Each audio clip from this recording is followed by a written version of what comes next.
আসসালামু আলাইকুম। সবাই কেমন আছেন? আলহামদুলিল্লাহ আমিও ভালো আছি। আশা করি সবাই আল্লাহর রহমতে সবাই ভালো আছেন। দেখতেই পারতেছেন আমি রান্না করতেছি। এটা রুই মাছ। আর এই মাছটা দিয়ে আমি সুন্দর করে একটা রেসিপি রান্না করব। কারেন্ট চলে গেছে। কারেন্টের ডিস্টার্ব অনেক বেড়ে গেছে। আর রান্নাটাও ঠিকমতো করা যায় না। আমি টর্চ লাইট দিয়ে রান্না করতেছি।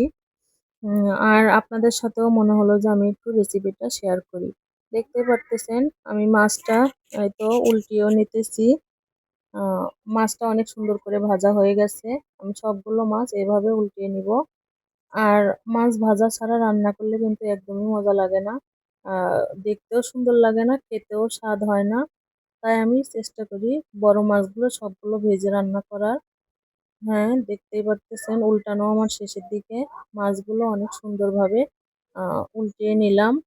এবার আমি আরো কিছুক্ষণ রেখে দিয়ে মাছগুলো নামিয়ে নিব। এর এরপর আমি কড়াইতে পেঁয়াজ দিয়ে দিয়েছি। এই তো পাতিলে দিয়ে দিলাম সরি সীসার এবার পাতিল। আমি পেঁয়াজগুলো আমি সুন্দর এই করে পাতিলে ভেজে নিব। তরকারি রান্না করে অনেক সাথে আমি মজা কিছু পাই। মরিচ ফালি করে এই তো রেখেছি, তাও রান্না দিয়ে দিলাম। আমি দিয়ে তুলে দিলাম, দুইটাই একসাথে পেঁয়াজও দিয়ে ভাজি দিলাম। করে নিব। একটু বাদামি রঙের করে নিব। তারপর আমি তরকারিগুলো দিয়ে দিব। এই তো আমি জিরে দিয়ে দিলাম। জিরে দিয়ে আর কিছুক্ষণ নাড়াচাড়া করে নিব। এবার আমি রান্না করব সাজিনা। সাজিনা দিয়ে এবার বড় মাছের রেসিপি। আলু দিয়েছি, টমেটো দিয়েছি। সাজিনা তরকারিটা কিন্তু অনেক মজা লাগে। আর এই সিজনেই পাওয়া যায়। আমার তো মনে হয় যে সারা বছর যদি পাওয়া যেত আমি সারা বছরই খেতাম। আমার কাছে অনেক ভালো লাগে এবং আমার পরিবারের লোকজনের কাছেও অনেক মজা লাগে। এই তো আমি ভালোভাবে কষিয়ে নিব। ঢাকনা দিয়ে দিলাম। আ কষানোর শেষে আমি পানি দিয়ে দিব। ঝোলের পানি। এই তো ভালোভাবে কষিয়ে নিতেছি। তরকারি ভালোভাবে কষিয়ে না নিলে কিন্তু একদমই মজা হয় না। আর তরকারি মনে হয় যে তাকিয়ে থাকে একদম তাজা তরতাজা থাকে। আর ভালোভাবে কষিয়ে নিলে আ তরকারিটা মজাও হয় বেশি। একদম পানি দিয়ে দিলাম। এবার আমি আরো কিছুক্ষণ ঢাকনা দিয়ে ঢেকে নিব।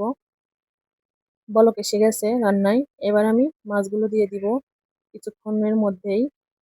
দেখতেই পারতেছেন আমি ধনেপাতা দিয়ে দিব। আ ধনেপাতা আমি কিন্তু আজকে কাটাকাটি করিনি। আমার রেখেছি। আর আমার অনেক মজা লাগে, অনেক পছন্দ ধনেপাতা। আমি অনেক সুন্দর করে খেতেও পছন্দ করি। এবার আমি দিয়ে দিব মাছগুলো একে, একে। মাছগুলো আমি দিয়ে দিতেছি। আর হয়তো অনেকেই অনেকভাবে রান্না করেন। আমার রান্না আপনাদের পছন্দ নাও হতে পারে। আর আমি যেভাবে রান্না করি সেভাবেই আপনাদের সাথে শেয়ার করি। এটাই বাস্তব। আর আমি আলাদা করে প্রেজেন্টও করি না যে আমি এইভাবে রান্না করি, ওইভাবে রান্না করি। সাধারণ যেভাবে আমি রান্না করি সেভাবেই আপনাদের সাথে শেয়ার করি। আর এইভাবেই আপনারা দেখতেও পছন্দ করেন। আর অনেক ভালোবাসেন আমাকে, দেখতেই পারতেছেন। আমার রান্না কিন্তু শেষ হয়ে গেছে। চুলাটা বন্ধ করে দিয়েছি। কেমন হয়েছে অবশ্যই বলবেন। আর আপনারা কে কিভাবে রান্না করেন অবশ্যই কমেন্টে জানাবেন।